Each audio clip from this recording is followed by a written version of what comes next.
Atoms, molecules, and ions are always moving. The higher the temperature, the faster they move. In a solid substance, the particles cannot move very fast because they are held together by attractive forces between them.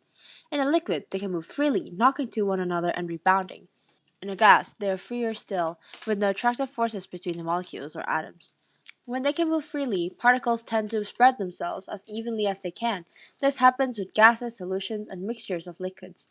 Imagine, for example, a rotten egg in a corner of a room, giving off a very stinky smell. To begin with, there will be a very high concentration of gas near the egg, but none in the rest of the room. However, before long, the smell has spread throughout the air of the room. Soon you will not be able to tell where the smell came from. The whole room will smell rotten. That smell has spread out, or, a better word, diffused through the air. Living organisms obtain many of their requirements by diffusion. Diffusion is a net movement of molecules or particles from a region of higher concentration to a region of lower concentration, down the concentration gradient, without using external energy. They also get rid of many of their waste products in this way. For example, plants need carbon dioxide for photosynthesis. This diffuses from the air into the leaves through the stomata. It does this because there's a lower concentration of carbon dioxide inside the leaf as the cells are using it up. Outside of the leaf in the air is a higher concentration. Carbon dioxide molecules therefore diffuse into the leaf and down the concentration gradient. Here are the factors affecting diffusion. Concentration gradient. The higher the gradient, the faster the diffusion. Temperature. The higher the temperature, the faster diffusion. Kinetic energy of the molecules increases. Surface area for diffusion. The larger the surface area, the faster the diffusion. And the shorter the distance, the faster the diffusion. Like, for example, thin walls of alveoli and the capillaries. Size of the molecules. The smaller the molecule, the faster the diffusion. Water is one of the most important compounds in living organisms. It can make up around 80% of some organisms' bodies. It has many functions, including acting as a solvent for many different substances. Water moves by osmosis. The definition of osmosis is the movement of water molecules across a semi-permeable membrane from a region of higher concentration of water to a region of lower concentration of water, or dilute solution to a concentrated solution, or a region of higher water potential to a region of lower water potential. Water molecules are very small. Each one is made of 2 hydrogen atoms and 1 oxygen atom.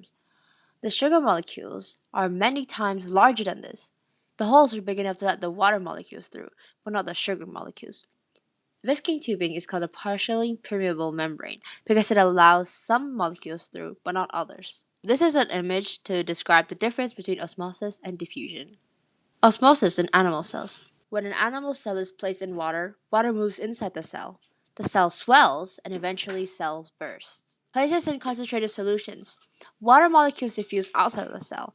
The cell shrinks. And this is osmosis in plant cells.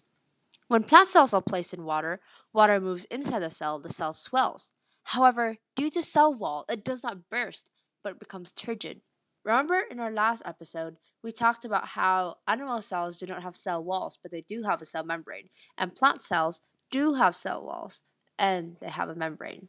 When it's placed in a concentrated solution, water molecules diffuse outside of the cell shrinks, it becomes flaccid. As it shrinks further, the cell membrane tears off the cell wall and it becomes plasmolysed. Here's the picture: turgid, flaccid, and plasmolysed. There are many occasions where cells need to take in substances which are only present in small quantities around them.